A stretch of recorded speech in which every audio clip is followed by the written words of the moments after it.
All right, guys, this is the video lesson for Chapter 12, Section 4. It's called Box and Whisker Plots. You'll see why in a little bit, but I've got to teach you a few definitional things first of all. Let's look at a set of data. This is in the book if you want to follow from the book, but it's 2, 4, 5, 6, 9, 11, 12, 13, 21, 23, and 25. All right, so let's just say that these are some data points. This is the number of items sold on Mondays throughout the year so far or something. It doesn't really matter what it is. What we're going to do is we're going to split it up and label the various parts. We're going to break it down into fourths or quarters. Okay, so min and max are the smallest and the biggest value. For this to work, first of all, make sure your data is in numerical order. This one obviously is. 2 is the smallest, 25 is the biggest. Then you find your median. Okay, so if you count and find the middle item, there's 11 data points. The middle one, with 5 on either side, is 11. So that's going to be my median right there. Okay, now go further from that, and we're going to break it into fourths from there. Since I have an odd set of data, I have 5 points on the left of the median and 5 points on the right of the median. Well, let's find the middle of the 5 points on the left. Well, that's pretty obviously 5. We call that Q1 or quartile 1. On the other side, 21 is Q3 or quartile 3. The reason it skips from 1 to 3 is because the median is technically also known as Q2. You could also call this Q2. We really don't want to, though. We want to call it the median. And the maximum would be Q4. So we've broken it into fourths of data. Okay? The reason we do that is we like to see where the middle data is. This is called the interquartile. Oops. Kind of hard to do my Q here. Quartile range. Interquartile means the inner quarters or the inner fourths. That's where 50% of the data is. And doesn't this get rid of any potential outliers? If 2 or 25 was shown to be an outlier, those are outside the interquartile range. So when you're looking at data, you like data that's in the middle. You like data that makes sense. You don't like the craziness of somebody who's 47 in a classroom with a bunch of 15-year-olds that skews the age average or the mean. And so this is one of the reasons that box and whisker plots are used. It lets you visually see the middle 50% of the data. So from here, 5 to 21 is the middle 50% of all data points. 11 is the very middle point. All right, so there's one look at it. Now that's with an odd set of data. We've also got to look at it with an even set of data. So let's get one where we have 8 data points. Now, the book in problem number 1 does not put it in numerical order. That's your first job. So I hope you're listening carefully, guys. You cannot do this if you don't get the data in order numerically. I'm going to go ahead and do it for us because I want to save time for the lesson. So 75 would be the lowest point, 80, 125, and then 126, 135, 2 140s, and then a 350. Okay, now look at that 350. Doesn't that 350 just scream outlier? And if it is an outlier, don't we want to throw out outliers? Well, a box and whisker plot is kind of show us that it's such of an outlier out there. Let me show you how it works. Okay, now we have 8 points of data. So those two cancel out, 80 and 140, 140. And these two middle items right here together, I have to find the median in between those. So my median is the mean or the average of those two. When you add those up, you end and divide by 2, you get 130.5. So my median is 130.5. It's the average I'll just label it by M. It's the average of my two middle points. All right. Now, because I've got an averaged median, 126 has to be included when I try to calculate my first quartile. So 126 and 75 cancel out. 80 and 125 means that my first quartile, or Q1, is right there in the middle of 80 and 125. Well, that's 205 divided by 2. 205 divided by 2 is 102.5. That is Q. Whoops, wrote that backwards. That is Q1. Well, my min is pretty easy to see. That's 75. My max is pretty easy to see. Right there. Well, now I've got to find my Q3. 350 and 135 cancel each other out. And so my Q3, isn't it in the middle between 140 and 140? Well, it's the average of the 140s, but that's still going to be 140. So my Q3 is still 140. So my interquartile range goes from there to there. And you would put this in a box and whisker plot, and you would show, which I'm about to show you, that 350 is way, way, way outside of the normal range of data. And it's going to look more and more visually when you see it like it's an outlier. All right, so let's erase this and do the next problem.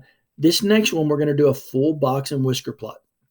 What we've done so far is we've set up quartiles and medians, minimums, and maximums. The only difference in a box and whisker plot is you actually have to put it on a number line. So it's not that hard.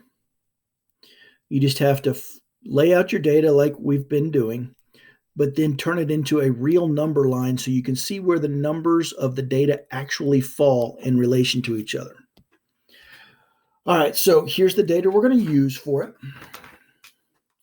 It's on problem number 2 in your books on page 748 if you want to look at it. I'm going to go ahead and put all the data in order. This is millions of acres of crops over the last 10 years or 11 years. First year was 314, but then it goes up and down. Just like we know, things go up and down based upon what happens in nature, stuff like that. So the lowest millions of acres ever harvested was 303. Then 307, then 311, 312, 314, another 314, another 314. Oops, that one did not come out very good. 315, two 316s.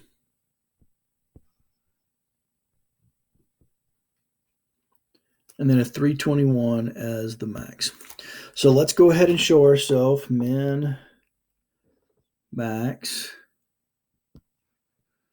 Let's find the median here. 321 and 303 cancel. 316 and 307 cancel. 316 and 311. 315 and 312. 314 and 314. So that right there is going to be my median. It's a single point because this is an odd set of data, so I don't have to average two things to find my median. So I look at my 5 data points to the left. 311 has to be Q1, and 316 has to be Q3 because that's the middle of the left 5 points and the right 5 points. All right, now here's what the actual box and whisker plot does. It starts at 300, not 303. Because we need to show it on an actual number line and go every 5. 305, 310, 315, 320, 325. So now I'm going to put these numbers, hopefully I spaced it out decently. Well, actually I'll do it every 2. I won't show every one. So this would be 310, and this would be 320. And everything else would be an extra 5. All right, now we want to take our points and put them in there. So there's 300 and there's 305. So 303, isn't my minimum approximately there? right there. There's my min. Okay. Well, now we need Q1. Q1 is approximately here, pretty close to 310, but not quite on it. There's my Q1. My median is 314, which is about right here, not quite to 315. So there's my median. And then my Q3 is pretty close to my median over here at 316. That's Q3. And then finally, my maximum is 321, approximately right there. And so now you're really able to see how the data stacks up. Find the interquartile range. Remember that the interquartile range is from Q1 to Q3. That's the box. This is why it's called a box and whisker plot. You put a box between Q1 and Q3, so visually you can see the middle 50% of data. The median, we're going to put a line. You can see that the median's in the box. It always will be, but this one's a lot closer to Q3. And then we use whiskers. Left whisker from min to Q1 and right whisker from Q3 to max. So think about how long the whisker would be on the last problem that we did. That maximum was 350 and everything else was in the 70s, 80s, and like 140s or 50s. Then you had this huge maximum of 350. That right whisker would be really long, and it would show you how far away it is from most of the data points.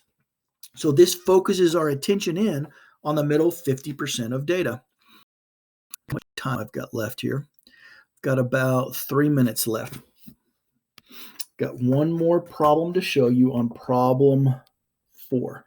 So that's how you do a box and whisker plot, and you just put it on a number line. You're going to be doing it on Math Excel, so it's going to help you do a lot of that. You're probably just going to have to find quartiles and medians and stuff like that. Just go slow. Don't go too fast and think you automatically know what you're doing, because sometimes you'll have odd sets of data and you'll have to find the mean or the average of the two middle data points. Other times you'll have an odd set of data and it'll be easier. You'll just find the median in the middle, and then you can find your quartiles from there. Get the rest of this out. This is problem 4 in your book, and you're probably going to need to look at this problem a little bit because I don't have a lot of time to teach this to you. But finding a percentile rank, let's say that you have 25 test scores. This is how percentile rank works in standardized tests when they say you're in the top 90% or the bottom 30%. This is how it works. And it says 8 are less than or equal to 75. So 8 out of my 25 are less than or equal to 75. So what's the percentile rank of a test score of 75? Okay, so 8 are less than 75. So if you get a 75, what's your percentage? Well, if you actually divide that out, you get 32%, because 75 is not a very good score in this class. Most people, 17 of them, got a 75 or better. And so to find a percentile rank, find your total number, whatever it is. In this case, there was 25 test scores. And then figure out how many are less than or equal to what you're looking at. In this case, 8 was less than or equal to a 75 score. And so the percentile rank of everybody getting less than a 70 or getting a 75 is 32%. All right, hopefully that'll give you a little example. Look at that again. Math Excel also has view and example, which will help. But use a little bit of time in the book, guys. This time of the quarantine and all the stuff we're doing, it's showing you that you really do have a very intelligent and gifted mind. Sometimes you can look at other example problems or books and kind of supplement your knowledge. I don't want to take away the importance of a teacher, because there is a reason that I'm here. But if you struggle with any of this, please just come in for tutoring tomorrow at 1 o'clock or send me an email if you need a different time. Hope you have a good week, guys. We'll finish up here soon.